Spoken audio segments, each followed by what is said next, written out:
Building doctor seal tape இஜே என்பது பெரிய கட்டிடங்களில் அமைக்கப்பட்டிருக்கும் எக்ஸ்பான்ஷன் ஜாயிண்ட்களில் வரும் நீர்க்கசிவுகள் வராமல் தடுக்கும் டேப் ஆகும்.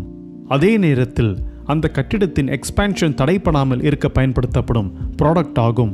பில்டிங் டாக்டர் சீல் டேப் இஜேவின் சிறப்பம்சங்கள்: நீர்க்கசிவை தடுக்கும், 600% எலாங்கேஷன் கொண்டது, நீடித்து உழைக்கக்கூடியது, நல்ல தடிமன் கொண்டது, பயன்படுத்த எளிதானது, கட்டிடங்களில் வரும் அனைத்து வகையான எக்ஸ்பான்ஷன் ஜாயிண்ட்டுகளுக்கும் பயன்படுத்தலாம்.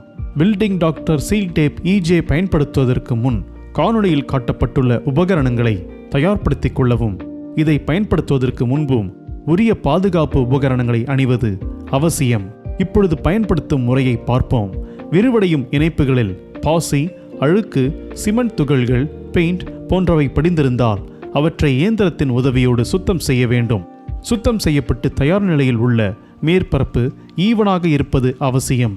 மேற்பரப்பு சமமாக இல்லாத பட்சத்தில் பாண்டிங் ஏஜென்ட்டாக பில்டிங் ஆல்ரவுண்டரை பயன்படுத்தி அந்த கான்கிரீட் பகுதியை சமமாக பூச்சு வேலை செய்வது அவசியம். பேஸ், ஹார்டனர் என இரு பாகங்களாக வரும் பில்டிங் டாக்டர் மல்டிபர்பஸ் இபிஐ இயந்திரத்தின் உதவியோடு நன்கு கலந்து கொள்ள வேண்டும். விரிசல்களின் இருபுறமும் மாஸ்கிங் டேப் ஒட்ட வேண்டும். பில்டிங் டாக்டர் சீல் டேப் இஜேவை ஒட்ட வேண்டிய இடங்களில் மல்டிபர்பஸ் இபிஐ அப்ளை செய்ய வேண்டும்.